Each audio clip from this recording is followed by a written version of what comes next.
दोस्तों, ज्योतिरादित्य सिंधिया और नरेंद्र सिंह तोमर के बीच में जो खींचातानी चल रही है उसकी बात किसी से छुपी नहीं है। मध्य प्रदेश की राजनीति में ये दोनों दिग्गज चंबल और ग्वालियर पर किसका कब्जा है, किसका दबदबा ज्यादा है, ये साबित करने में अक्सर लगे रहते हैं और देखे भी गए हैं। अभी कई सारे उदाहरण हम उठाकर देख सकते हैं। भिंड में गए थे ज्योतिरादित्य सिंधिया, तो वहां पर पोस्टर लगाए गए थे कि महाराज को सीएम बनाओ नहीं तो अपनी खैर बचाओ। ये ज्योतिरादित्य सिंधिया के समर्थकों ने लगाए थे। और भिंड वो इलाका है जहां पर नरेंद्र सिंह तोमर की तूती बोलती है, जहां पर उनके फॉलोअर्स ज्यादा है। और वैसे ही नरेंद्र सिंह तोमर कहीं पर जाते हैं जो ग्वालियर चंबल इलाके में, तो खुले मंच से उन्होंने एक बार यह भी बोल दिया था कि भाई साहब, विकास कार्य किसी महाराजा की वजह से नहीं हुआ है, हम लेकर आते हैं, भारतीय जनता पार्टी का एक एक कार्यकर्ता विकास कार्य लेकर आता है, तब जाकर विकास जो है ग्वालियर चंबल विभाग में हो रहा है। यानी कि स्पष्ट है, ये जो दोनों नेता हैं ये लगे हुए हैं एक दूसरे को नीचा दिखाने में, ये लगे हुए हैं ये साबित करने में कि मध्य प्रदेश में ग्वालियर चंबल में किसका दबदबा ज्यादा है। नुकसान किसका हो रहा है दोस्तों? नुकसान हो रहा है भारतीय जनता पार्टी का। इसी नुकसान को देखते हुए मुलाकात होती है अभी हाल ही में नरेंद्र सिंह तोमर और अमित शाह की, केंद्रीय गृह मंत्री अमित शाह।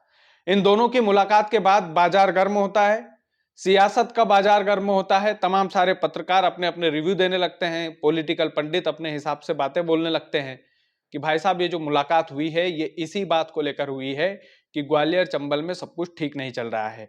अब दोस्तों, इसको गहराई से समझना पड़ेगा। नरेंद्र सिंह तोमर अमित शाह से मुलाकात करते हैं, उसके बाद सीधे ग्वालियर आते हैं। और ग्वालियर में आने के बाद जब मीडिया कर्मी उनसे सवाल पूछते हैं कि तोमर साहब ये बताइए कि अमित शाह से आपने मुलाकात की, तो उस मुलाकात के दौरान आपकी क्या बातचीत हुई थी? तो नरेंद्र सिंह तोमर साहब क्या जवाब देते हैं पता है आपको? वो बोलते हैं, अरे छोड़िए ये सब। इस शब्द में कितनी गहराई है दोस्तों, अरे छोड़िए ये सब।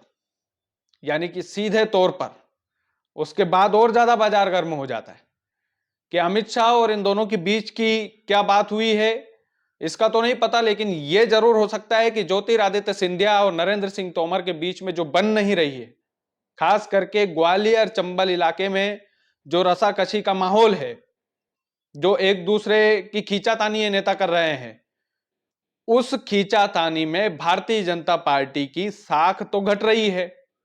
और भारतीय जनता पार्टी के चाणक्य माने जाते हैं, राजनीति के चाणक्य माने जाते हैं अमित शाह। उन्होंने नरेंद्र सिंह तोमर को बुलाया और समझाने का प्रयास किया होगा, क्योंकि ज्योतिरादित्य सिंधिया तो दिन रात उठते बैठते हैं। ज्योतिरादित्य सिंधिया केंद्रीय मंत्री हैं, ज्योतिरादित्य सिंधिया केंद्र का हिस्सा है, तो जाहिर सी बात है अमित शाह से टकराते रहते होंगे। लेकिन ज्योतिरादित्य सिंधिया ने हो सकता है ये कंप्लेन की हो कि साहब, हम जाते हैं ग्वालियर में और जब हम बैठक लेते हैं, किसी भी प्रकार का कोई आयोजन करते हैं, तो उसमें नरेंद्र सिंह तोमर गुट के जो आदमी हैं, खास करके जो ग्वालियर के सांसद भी है कुशवाहा साहब, वो भी ज्योतिरादित्य सिंधिया की बैठक में शामिल नहीं होते हैं। ये खबरें कई बार देखी गई है, कई बार पढ़ी गई है।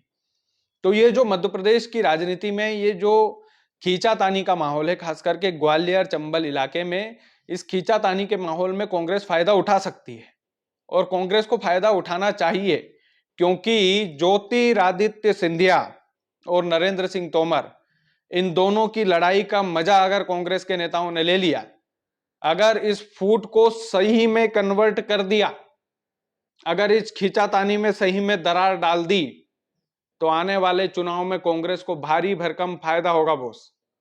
और इस फायदे को उठाना ही चाहिए। कांग्रेस के जो दिग्गज नेता हैं, खास करके जो ग्वालियर चंबल की राजनीति के जो दिग्गज नेता हैं कांग्रेस के, उनको इस मौके का फायदा जरूर उठाना चाहिए। अगर बीजेपी होती तो जरूर उठाती, लेकिन कांग्रेस को समझना होगा, गहराई से समझना होगा कि ग्वालियर चंबल संभाग में ज्योतिरादित्य सिंधिया और नरेंद्र सिंह तोमर, ये दोनों नेता आपस में भिड़ रहे हैं।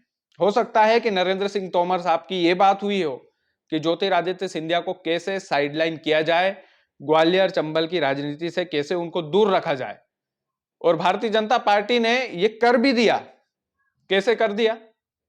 ज्योतिरादित्य सिंधिया को केंद्र में ले जाकर कर दिया, केंद्र में उनको मंत्री बनाया, तो जमीनी स्तर की राजनीति से वो थोड़े से दूर हो गए।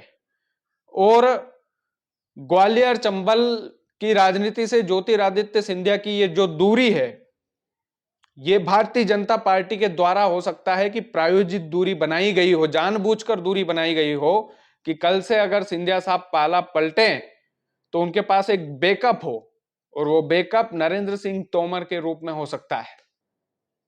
वो बैकअप नरेंद्र सिंह तोमर के रूप में ही है, ये समझ लीजिए। तो ये बैकअप तैयार हो रहा है भारतीय जनता पार्टी का।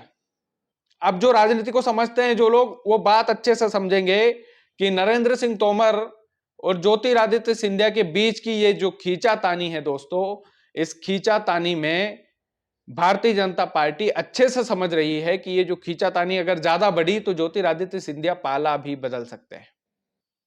इसीलिए शायद अमित शाह की एंट्री हुई है, इन दोनों की बीच की लड़ाई को शांत करवाने के लिए हुई होगी, या दोनों के बीच की लड़ाई को और भी बढ़ावा देने के लिए हुई होगी।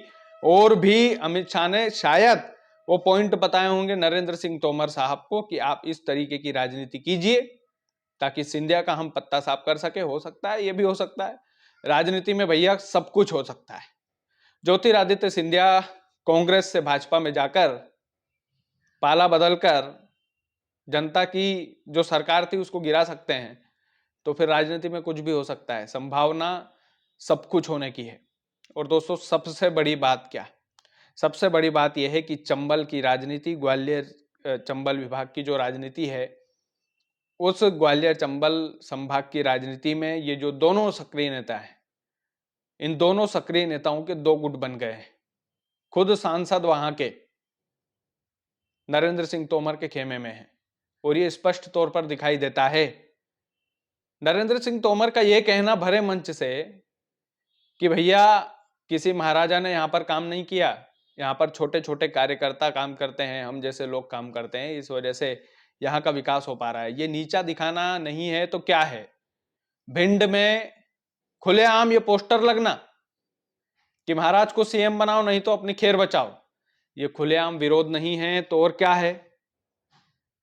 और तो और जब ज्योतिरादित्य सिंधिया आते हैं, मीटिंग लेते हैं, समीक्षा बैठक लेते हैं, उस समीक्षा बैठक में सांसद का ना होना, ये गुटबाजी नहीं तो और क्या है? ये आपसी मतभेद नहीं तो और क्या है?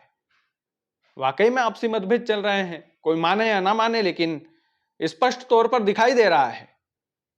अब मध्य प्रदेश की राजनीति में, ग्वालियर चंबल संभाग की इस राजनीति में कांग्रेस की एंट्री कब होगी, यह अभी भी सस्पेंस है। कांग्रेस कब एंट्री मारेगी, कब फायदा उठाएगी, कौन सा नेता फायदा उठाएगा, बड़ा मुद्दा कौन नेता बनाएगा? भैया सिंधिया और तोमर है सामने, तो इन दोनों को यदि साइडलाइन करना है तो किसी तगड़े आदमी को इन मुद्दों को उठाना चाहिए है। बाकी आप लोग वीडियो को ज्यादा से ज्यादा शेयर कीजिए। चैनल यदि आपने सब्सक्राइब नहीं किया तो प्लीज कर लीजिए। बहुत बहुत धन्यवाद।